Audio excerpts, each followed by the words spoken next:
Well, it's that time, kids. Uh, it's time for a school lesson. Is school in session, Mr. White? I was never much for school, so I hope not, actually. How are you guys holding up? Oh You're what, man. 22 hours in? Is everyone still alive over there? Well, we did. I mean, I had help. I have someone in Australia named Kirsty who started, Yeah. and I kind of kicked it off with her 22 hours ago, and then I did a handover just to make sure everything went okay when I went to EMEA for their morning, and then they were there for the handover. So I think everyone's getting some rest. Good, good, good. Yeah, slash marathon slash support slash like I don't know. It's the future, man. You're Yeah. bringing us the future. I appreciate having Um, me. no, thank you for being here. I had the unique and distinct pleasure of getting to know your organization from watching all the really interesting things going on in San Francisco. A lot of people associate San Francisco with, the social startups, Yep. Facebook and Twitter and Google, and all the kind of fun consumer stuff. But there's a gigantic multi-billion dollar enterprise industry. Some would say small and business, small medium business Mhm. of companies creating cloud services. Within those cloud companies or those new generation of companies, there's a bunch of support companies, Yeah. which And I they're all call here. yeah, which I call help desk dot two, Yeah. and it makes everybody upset because nobody likes the word help desk and no one likes the dot two moniker. Can you tell me about who you are and what your company does before you present? Sure. And I've got a little bit in the deck, so I'll skip over it. But Oh, and Richard then let's White, put it in the. Go ahead. do you want me to just do it in the deck, or do you want me to do it now? Well, We'll just do it now. let's do it now. Richard White, founder CEO of User Voice. We are an online platform for kind of the consumer products you were talking about. Things like Twitter and Facebook and things like that. We're a platform for web-based companies, primarily SaaS and gaming, to use for doing customer support, but also customer feedback. And so what makes us a little unique is we think support is just one part of kind of a great service organization, and we think a great service organization is what makes great products. So more tangibly, we provide help desk 2.0 products and kind of unique form solution. So, and you're right, everyone in this space is within a 5 mile radius of our office here in downtown San Francisco. We've got us, Zendesk, Salesforce, Get Satisfaction, Fresh Desk School further down the peninsula, but it's interesting. So Yeah, and I've been watching for 4 years all of this, and yeah, I think people wonder sometimes, why is Chris Dancy so obsessed with what's going on? And well, I've spent 20 years watching my community talk about what you guys built. So, and watching my community talk about the skills that you guys have, and talking about the metrics that we should start to measure that you guys created. So, yeah, that's why I'm so interested, and that's why it's cool. such an honor to have you on. Well, Do you want to go ahead and share your screen, and then I'll just yeah, step let's do back it. like I do and disappear? Sounds good. And I will disappear into a slide deck. Let's see. All right. So you can now see Ooh. yourself. And now let's switch to that. And now you should see my deck. Correct? You are live. All You're right. good. All right. Can I run with this? Run, run, run. All right. So before I get into this, I always like to throw out a few disclaimers when I do any sort of talk, especially on something. I think your audience at Service Desk and ITIL and ITSM is fascinating to me. However, it's worth repeating that I know nothing about your space. Uh, this apparently is some ITIL diagram and some sort of process diagram. I think at one point I looked up what it meant. I don't remember. It sounds very rigorous. So I'll just go ahead and put that out there. So I'm here not to talk about anything ITIL or ITSM, but just to simply talk about what we're seeing happen kind of on the consumer side of the ball, and maybe tie that back to why it might be relevant to the ITSM folks. As I mentioned to Chris a minute ago, this is User Voice. Like I said, we're an online platform. We do help desk software. We do these online forums where people can submit ideas and vote up other people's feedback. We've been doing that for about 4 years now, to the point where every second there's 182 people around the world that see a user voice widget. That works out to be something like 450 million a month. So it's a lot of people, and our reason for being is to try to help this new wave of internet companies understand and engage their customer base, be it around support or be it around customer feedback. Our customers are not ITSM or traditional contact centers. Like I said, they tend to be SaaS platforms, games, or mobile apps. We work with everyone from startups to Fortune 500. That's just a small smattering. There's about 110,000 user voice sites online today in 42 different countries. So we have some scale. We've seen a few things, and what I'm here to talk today about is about future customer service. And the thing I like to say about customer service is that no one goes to school for customer service, right? No one says, I want to be a customer service expert when I grow up. So it's kind of a cool space. My background's engineering. It's kind of a cool space to get in and figure out what the problems are, and there are a lot.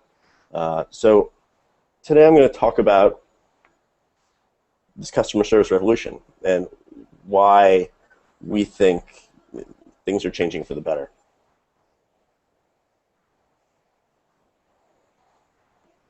So about a month ago, we did this conference called UserConf. And UserConf we called the conference about keeping your customers, and then in parentheses, happy. And the reason we created a conference, which is honestly not, we're a technology company, we're not an events company. There was never a board deck where I said we should be getting to the event space. It's very lucrative. We're going to make lots of money. What I saw was that when we tried to go find events that we could sponsor or a community we could be a part of to, tell people about our product, we couldn't find it. What we found were a lot of conferences about ITSM and a lot of conferences about call centers. And it was kind of weird to us because the topics that were being discussed in those events were not really, I think the things that our customers struggle with. And we started to realize, come to this belief that there are two different worlds of customer service, of consumer customer service. The first world customer service, which you can almost mentally map to saying call center, sounds a little something like this, right? All agents are currently serving other customers. Press 9 to hear these options again. And my favorite, the entering your account number, only to repeat it to the agent once they get on the line. There's some interesting stats that come out of call centers and kind of these traditional customer service contact centers. I don't think anyone has a hugely positive opinion of them, right? No one gets excited, like, oh, good, I get to call customer service today. But we dig into the numbers, and it's kind of staggering how kind of outmoded they are at this point. Only 20% of contact centers or call centers handle multiple channels. And by that I mean anything but phone. Can they handle email? Can they handle social media? Can they handle live chat? Only 20% of them can handle multiple channels at all.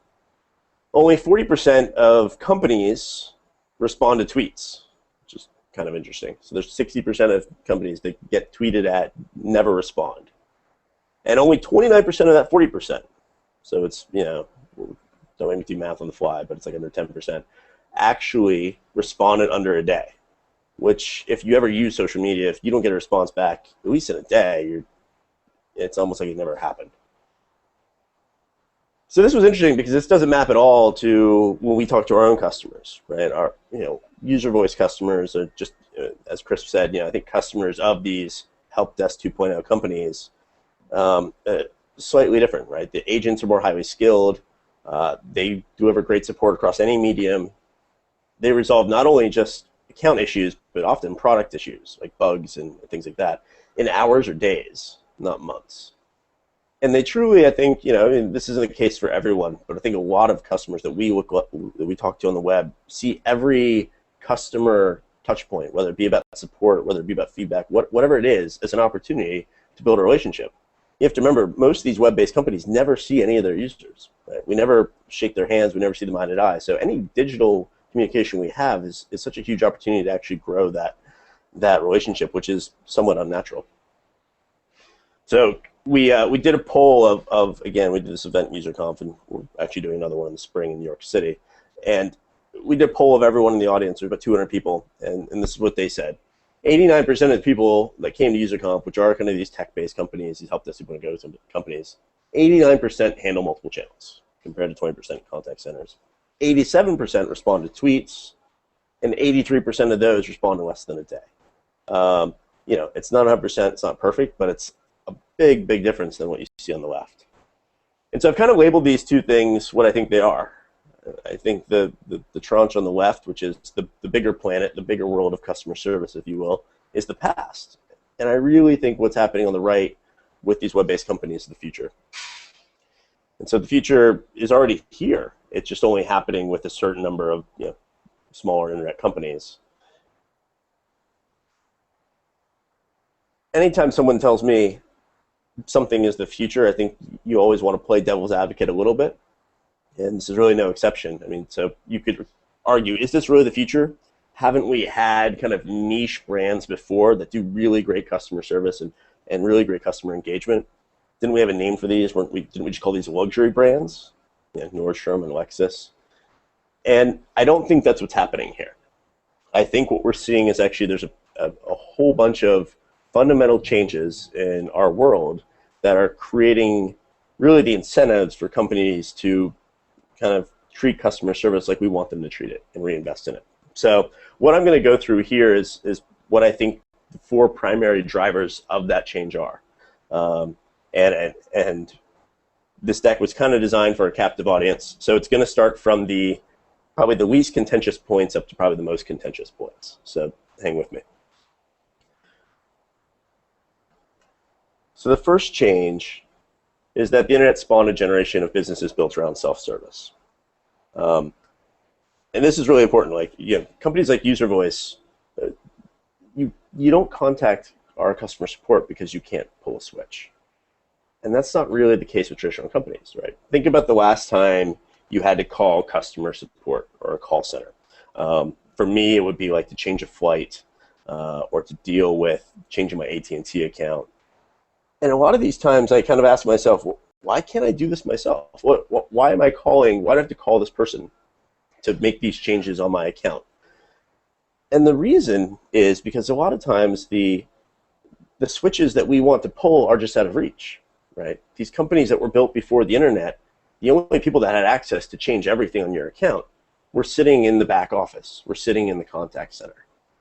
You as a customer didn't have the technology, the tools to reach out and change all those settings yourself.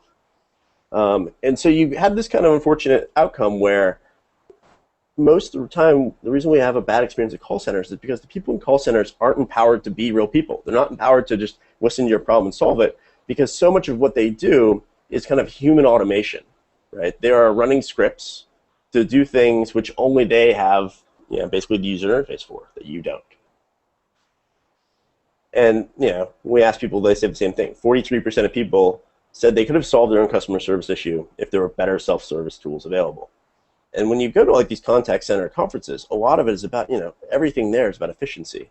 And it's about, how do we make this more automated and how do we recover from turnover? Well, it's because the people in these call centers, like I said, are not empowered just to answer questions and be subject matter experts. They're empowered to go through certain scripts and get you to levers that you can't pull on yourself.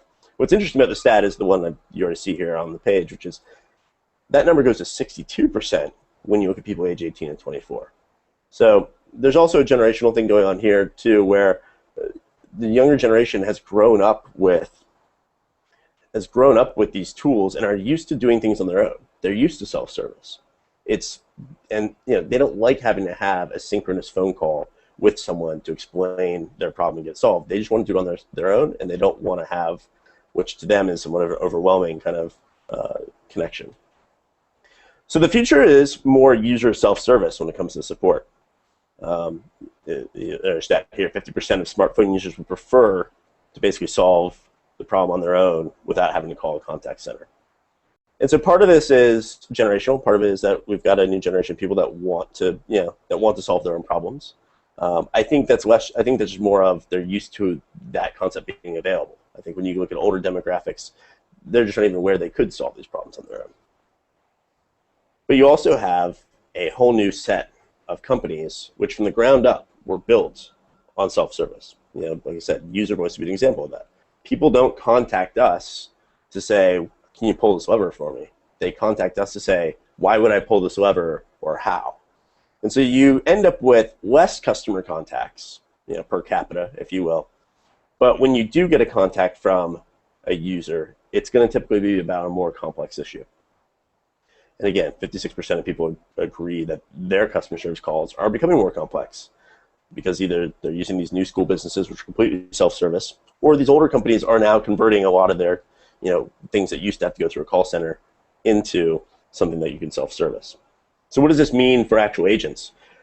Well, I think it means that you'll end up with less agents, again, per capita, but you'll end up with better trained and often better paid agents on the other end of the line. I mean, you see that, obviously Zappos and things like that are held up example, but we see that when we go even to small consumer brands. People that are in the call center have college degrees, they're smart folks, they could have gone into sales, but they've gone into support. Now, don't let the less agents thing scare you, because there's another trend that basically nullifies any sort of gains to be had by self-service. So, second change. The second change is companies moving to subscription-based revenue models.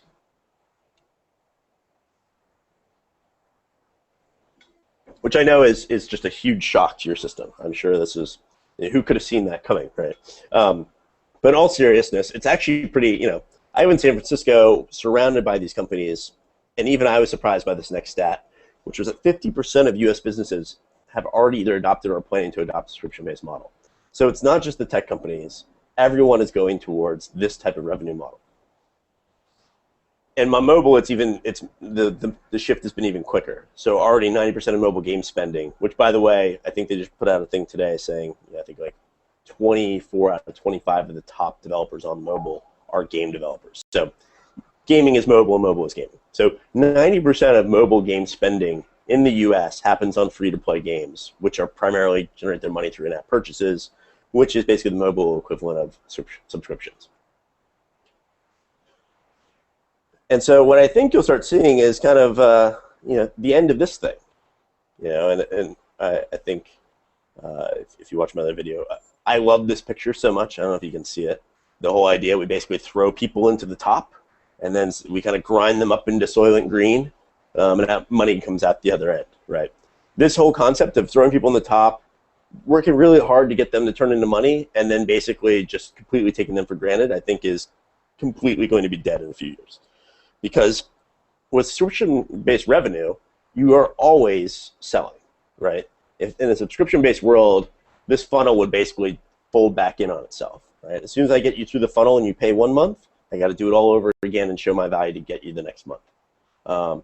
Again, it's good for companies because if they have great products, they can keep you around longer. But it's also good for you because that means at any given time, if they're not living up to their expectations, you're out. You can find another provider. So the future is subscription revenue, right? Everyone's moving to it. It's a better model than having to push out, box software or goods or things like this. Everything is moving to as a service.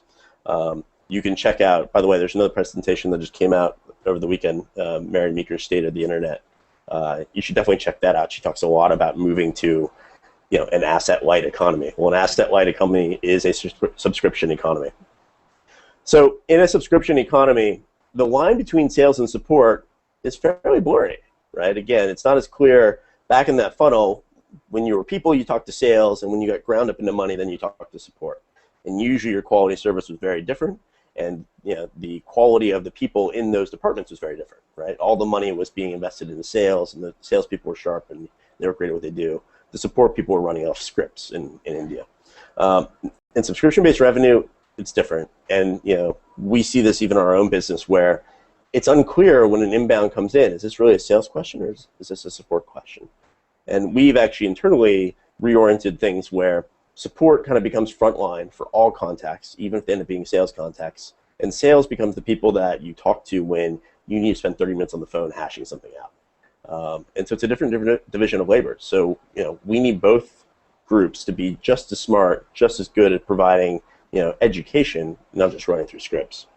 And again, I think the secondary outcome here is better training and pay for agents. Right? You can't have bad agents when you know that a bad customer service experience could lead to losing that customer because you're on a month-to-month subscription.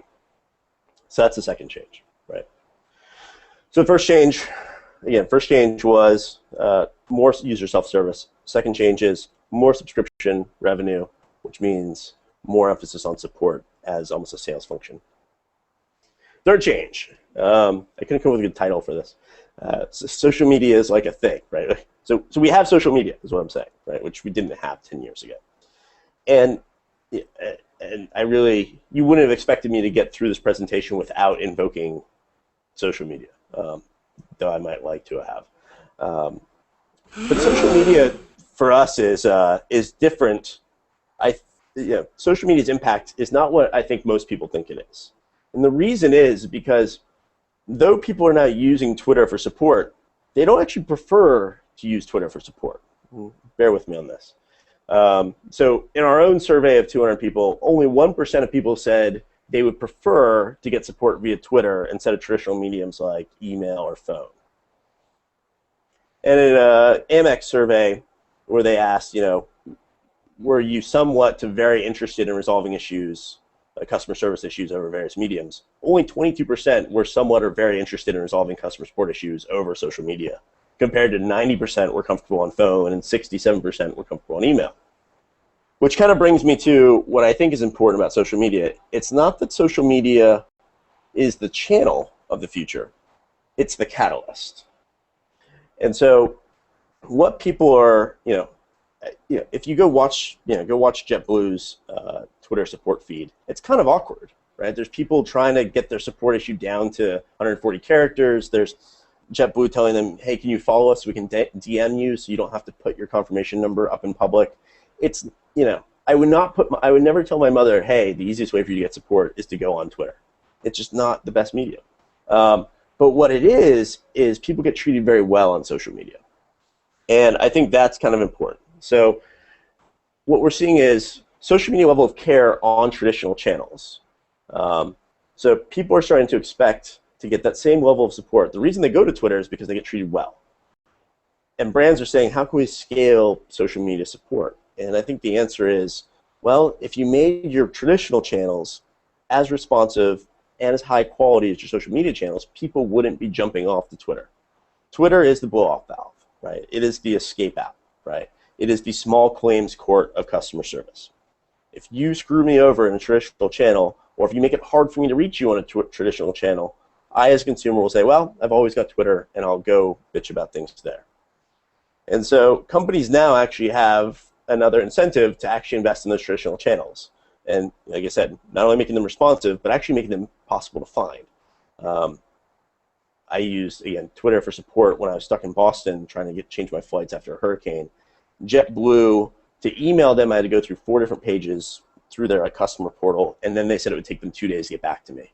Their phone lines, which I tried 3 times, hung up on me after 30 minutes. And so eventually I went to Twitter, and they had a team of 14 people staffing Twitter, and they answered things within 30 minutes, and it was amazing.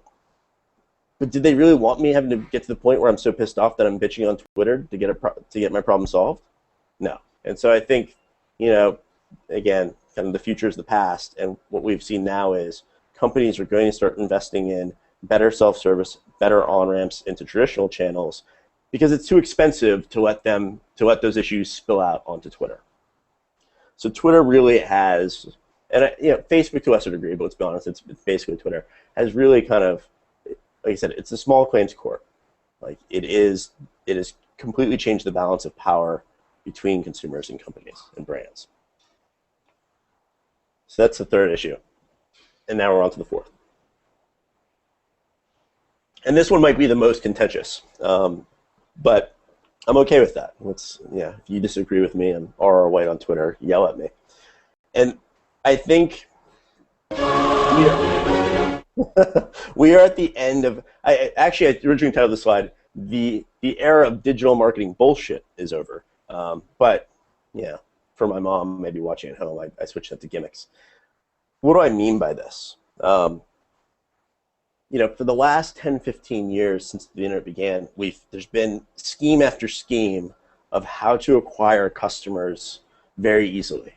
I know my own experience 4 or 5 years ago, I was working on a startup, and our main claim to fame was that we were able to kind of trick people into getting to our landing page. Right? We use social media and various things, and I can't really say what we did, but we basically tricked people into getting a landing page. And we would get a couple million people there in a few hours, and everyone thought that was amazing. But we had no idea what the product should be. And so we ultimately failed. And at the same time, I remember friends that were doing Facebook apps. Remember when the Facebook platform was actually kind of this hot, cool thing? And they would, you remember the things where you got tricked into spamming all of your contacts to signing up for a service, right? And that worked for a while, and everyone talked about virality and all these things. And it really wasn't, there was no value being created there. It wasn't that people were creating great products. They were creating crappy games or crappy photo apps or whatever, and they were just kind of tricking people into sharing their contact list. And all it took was, it's like Nigerian scammers. It only took like 1 in 30 people to take the bait and spam their whole contact list for the thing to go viral. Not sustainable at all. Almost all those companies are out of business, and oftentimes they're out of business in a matter of months. But there's also other things too. Remember link exchanges and things like this. But even things traditional, tried and true digital marketing techniques like AdWords are getting less performant. In the last year, the average cost per click on AdWords has gone up 11%.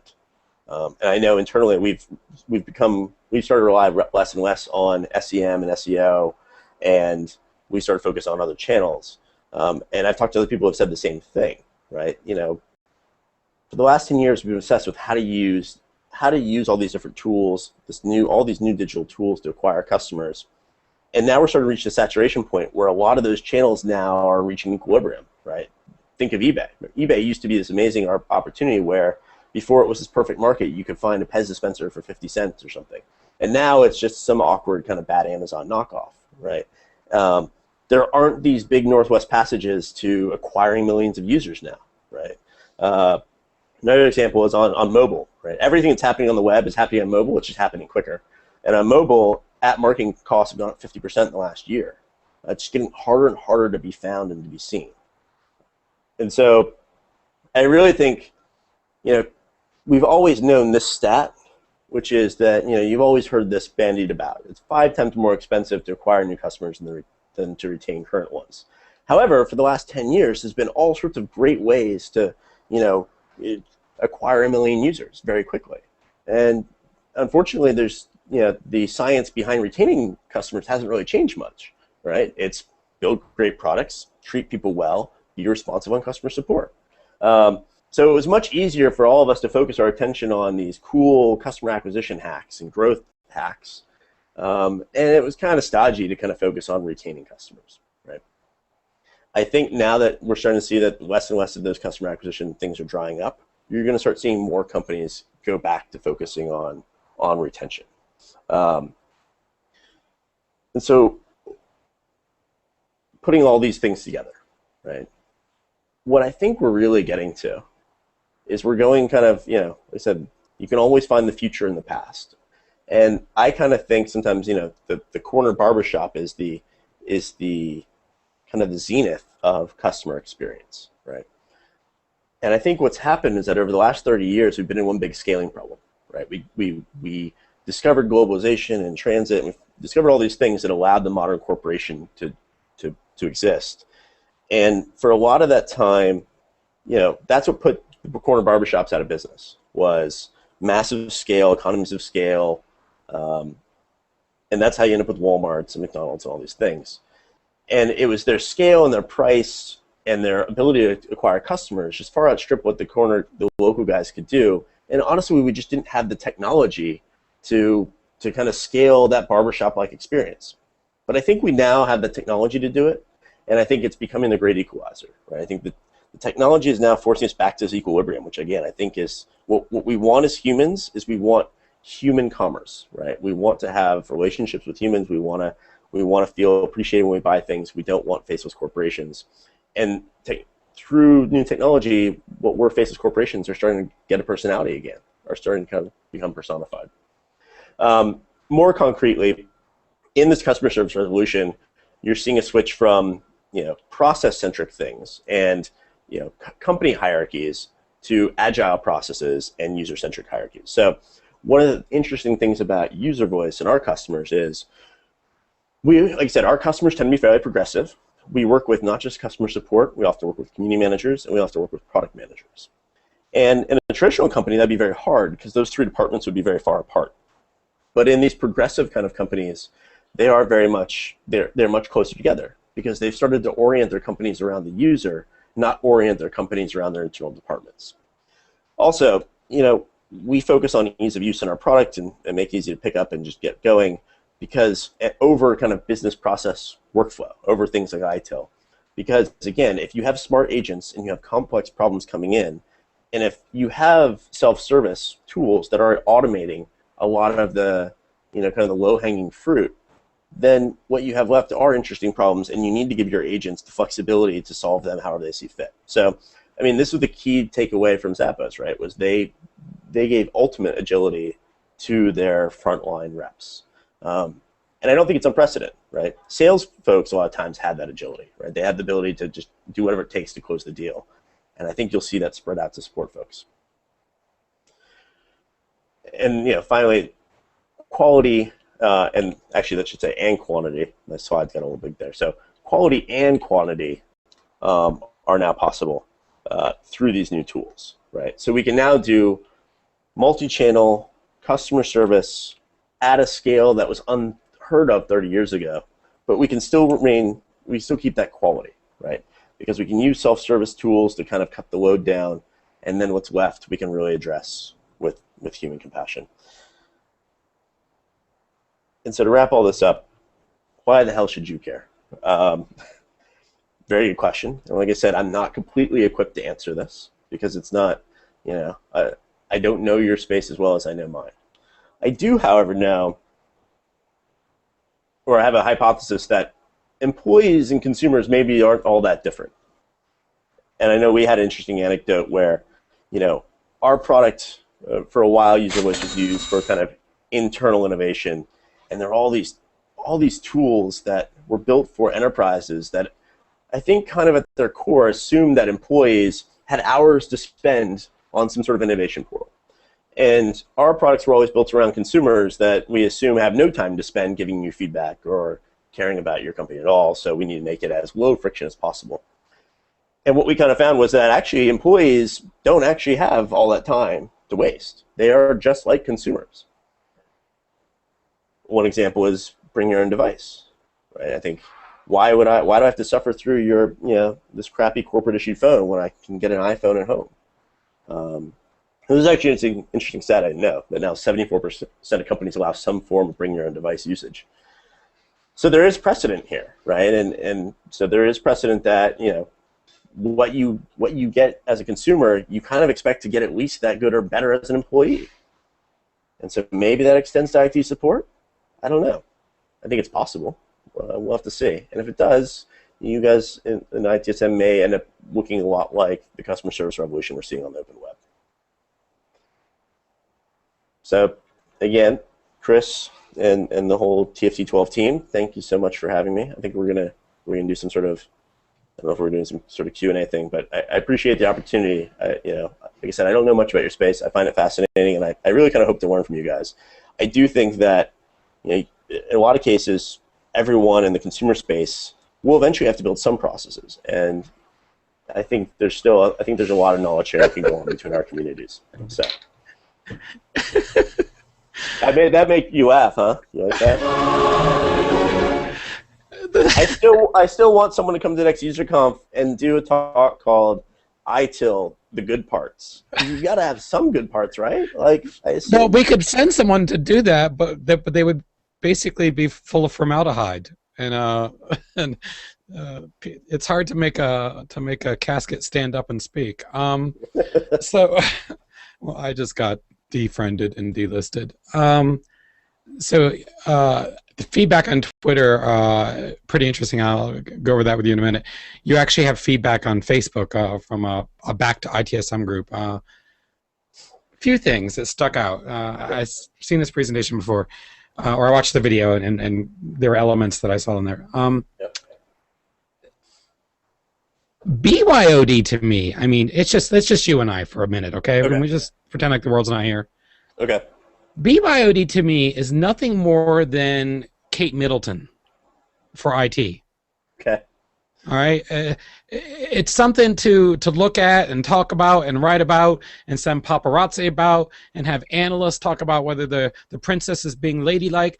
It is not an issue for IT. Hmm. It was. I think it might have been an issue if Hilda wanted to bring her own typewriter in '71. Right. But I mean, what happens when my devices, right? My devices, they link to my systems that are all over my body.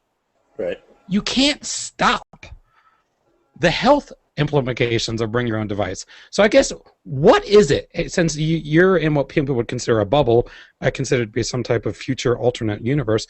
What is it that makes bloggers and analysts think that BYOD is something to debate or talk about? I mean, I don't know if I want to devolve into some sort of rant about the press. I mean, in our own space, you would think that's like the stats I put up about social media, right? If you went and talked to anyone, like any of even the big analysts, they would kind of say the same thing. They would say social media is an important component. It is not just the future of all communication around customer support. But if you went to the press, you would not hear that story. The story would be like, Twitter support is the future of everything. And so I think it's just, we live in this Perez, the press has become Perez Hilton, right? And so everything has to become kind of a celebrity story or a drama, or a drama worthy of a reality TV show. So it is hard to kind of cut through all the bullshit and just figure out where the grounded truth is. But I do think the last point I thought was interesting, because literally when we went into companies back in the day when we were interested in trying to push user voice inside companies, they would put us up against these big innovation solutions that had prediction markets, and they had 10-step processes and review committees and all these things. And I was like, who has the time for this shit? And it was like CIOs would love it, right? And they would set it up. Like there are a couple companies that CIOs just thought was amazing. And as an engineer, from a technical perspective, I thought the processes were often amazing. But then I'm like, but who's going to actually take the time to use this, right? Some vanishingly small part of your organization. So I tend to bias towards things. My goal is to try to, rather than build super deep engagement with 1% of your audience, our kind of mission is to build reasonably deep engagement with 30% of your audience, right? And so I think it's a very different challenge. Yeah, but even your engagement with potential customers and fans and that. If I look at how you guys just run your marketing, and I don't even know if you call it marketing, but what you do what you guys do on Facebook. I don't know if that's Ethan or who that's to, but it's amazing because you just take everyday stuff at work and make it your story. Yeah, I mean that's that barbershop analogy. I think we want brands that we can relate to, right? It's like we want a beer, we want a president we can have a beer with. We want a brand we can have a beer with too. We had a really popular photo last week of one of our sales guys sleeping with a dog, like cuddling a dog in the office, and like. Again, in that case, I don't necessarily consider it marketing. It's not like it's driving right back to weeds, but it's part of creating the brand of who we are. We are a set of people. You can get to know us, that sort of thing. Right? See, until BYOD, I cuddled with a dog in an office, except the dog was called ThinkPad. I like ThinkPads, man. That's the only non-Apple thing I will suffer. So, customers are like employees. Again, this is one of those things that I sometimes think I'm in a bubble and I only listen to people that I agree with, and that's probably true. And that's my prerogative as an American. But is IT doing itself a disservice by always talking about creating a customer experience and not realizing that they're talking about themselves? Yeah, I mean, I don't know. I do know a little bit about space. My first job ever was head of IT support for a company of 30 people.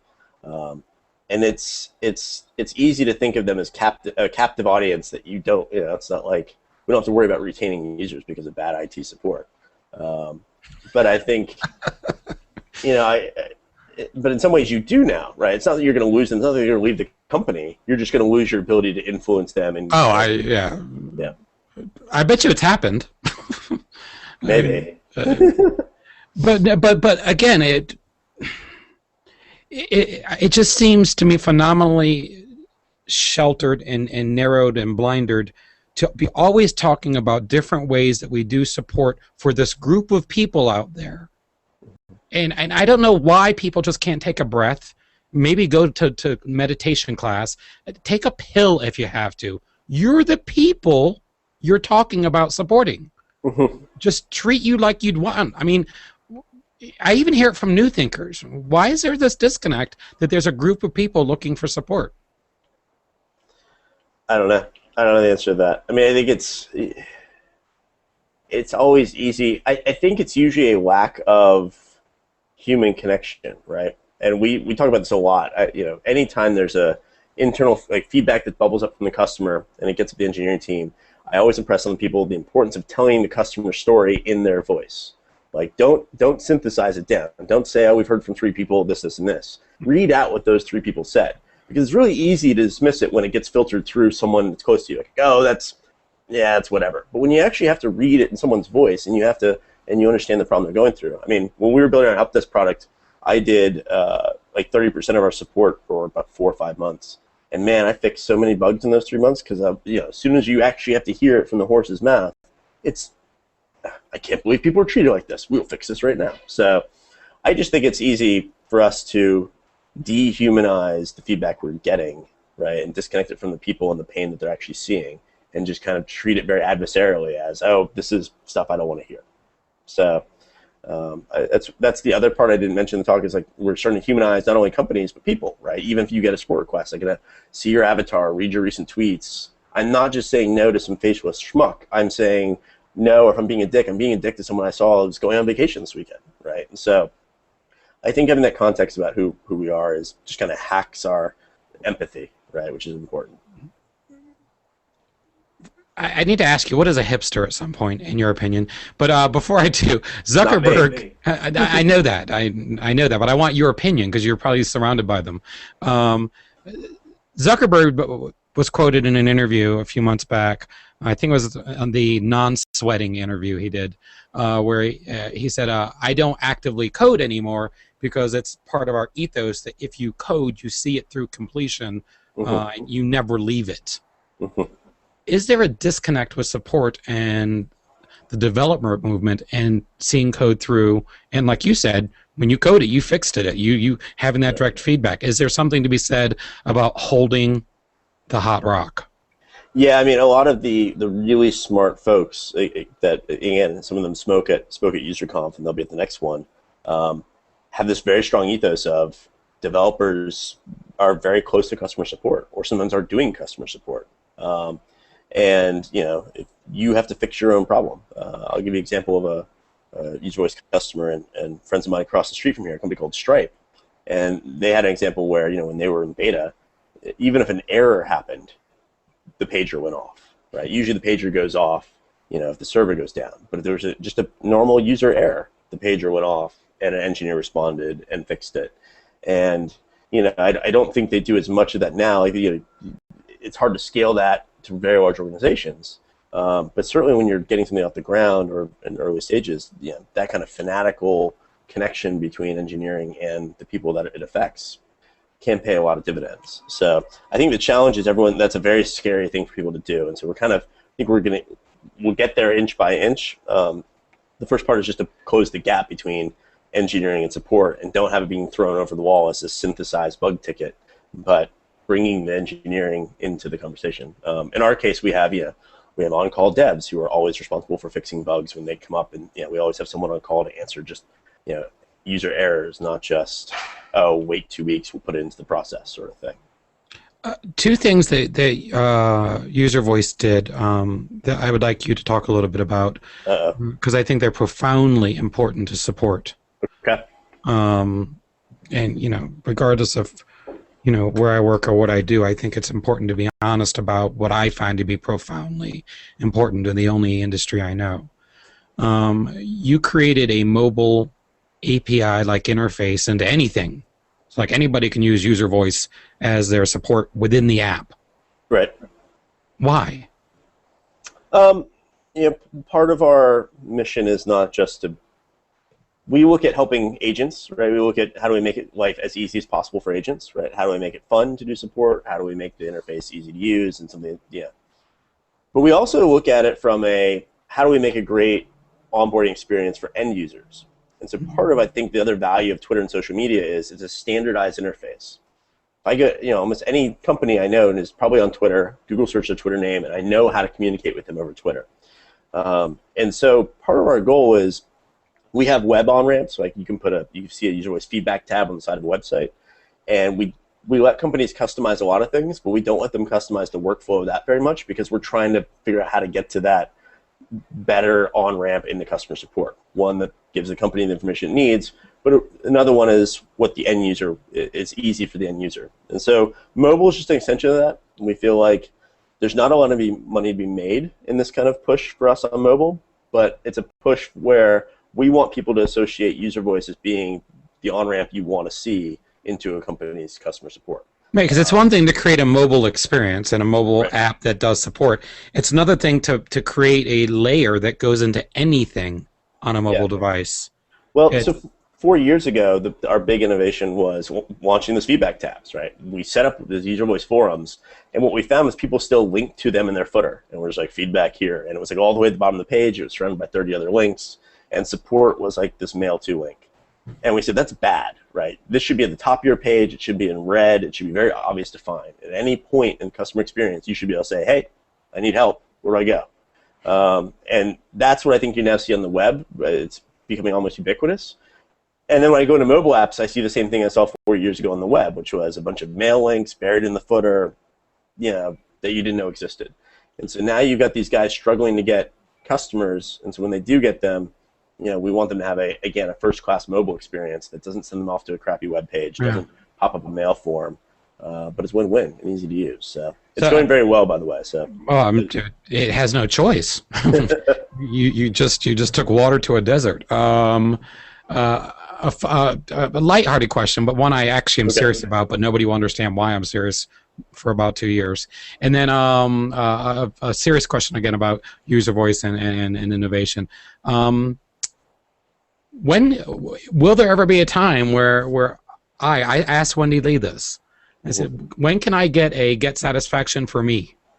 When can I get a user voice for Chris Dancy?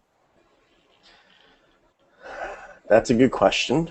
It's been certainly thought of. What was Wendy's answer before I give you mine? She I think, it was one of those, oh my gosh, what did you just ask me? And she said, there was a I think I'm going back now a year from when we had her on the podcast. But it was one of those, that's a very interesting idea, and I could see, the idea around it. I don't think she took it seriously, obviously, but I think it's one of those curveball questions, and I don't mean it to be, and I don't mean it, but I seriously, I'm not famous, and I'm not anyone special, but I would like everyone in my life to have a support experience with me that doesn't involve me. Right. So Get Satisfaction original model was very close to this, if you recall. The original model was a single destination site for support. And so you went to one place, and they tried to bring all companies to this one place. And it had a directory and had everything, and you had a federated profile. And then they pivoted to be more like we are, which is like we're setting up these platforms for individual companies, because it proved to be that one federated platform ended up being Twitter, right? That ended up being the one user-centered federated platform. And I think we'd like to get there. I think the danger in opening that up too early is I don't know if companies are quite ready for it yet, right? Yeah, because right now, someone could go to my LinkedIn tab and link into me, or they could go to my Facebook and they could Facebook me, or they could follow me on Twitter. But often, 50% of those transactions are some support function. Right. I think that stuff's going to come in the future. I think the data is a little bit harder to get. It's a little more sensitive, and companies are a little worried about they already feel somewhat leveraged by their users, and so we have to almost embrace an extend thing, where we have to embrace them and say, hey, look, we're going to help you manage this, right? We're going to help you get set up tools that help you deal with this kind of Twitter liability, right? By giving you the tools to handle your own support better. And over time, we will then open them up from the inside, if you will, right? Okay. So I don't want you to think well, I don't care what you think. I know. I like you, but I don't care what I think I'd like to have you back in 2 years, or talk to you in 2 years and go, I told you. People will have their own support systems. Right now, we just call it family. Right. And then the last thing, something that I'm stymied by this, but traditional IT support revolves around Active Directory, which is neither. And the idea of knowing who your customer is on some level other than the last time they reset their password and their distribution list membership might be a concept we need to explore. Right. Thoughts? Like I said earlier, I think, having a robust collage of who the person on the other end is essential to creating empathy, right? Or making empathy possible, right? The less you know about the person emailing in, the more easy it is just to say, oh, this guy uses Hotmail, he must be a dumbass, and just write them off, right? I say that. It's like we added this thing into user voice called Inspector, where when you look at a ticket, it shows you, here's their avatar, here's their social profiles, here's the last things they said on Twitter. Like, as much as we can add to the universal system of record to show you, here's who Chris Dancy is. And I don't mean necessarily just from oh my gosh, he's an influencer. No. We should escalate him. I just mean from support should be kind of fun. I think support should be fun. I would love an agent to say to me, I noticed you're at Domino's Pizza. It should be fun. You're getting random. My Foursquare check-in should be part of that. It's like it should be like chat roulette without the penises, right? Support could be fun because it has this kind of randomness to it. The reason it doesn't become fun is because users treat support agents poorly, but we can solve that with by not treating them, by not putting them through the meat grinder before they get to support people, and we can also improve that by giving agents the full visibility of the end user, but also eventually we'll get to showing the end user who the agent is. That's going to take a long. That's what I like. Companies are afraid of that. I think if I contact Zappos and I have a customer support experience and I call back later, I should probably get the same person if that's at all possible. Well, that's what they do at hotels that cost $1,500 a night. Right. You get the same person over and over, and I get to know who they are, right? If you're doing support and I'm emailing in, of course you want to see who I am. But I think it helps if I also knew that before I bitched at you and said, you're everything, like let's say you worked at AT&T, before I bitch at you and say, you're everything that's wrong with this world, AT&T, blah, blah. If I saw that, oh, it's Chris, he's worked at AT&T for 3 years, here's his dog, here's his whatever, all that stuff goes away when we actually know that we're human to human. So I think that stuff is essential. So if all you're getting is when they last logged in, then yeah, that might create that might be a source of a lack of empathy in the org. A lack of empathy in the org. Richard, we're at the top of the hour. We're going to wrap up and get ready for the next speaker. People can find you on Twitter as it's RR White. Yeah, a very exciting name.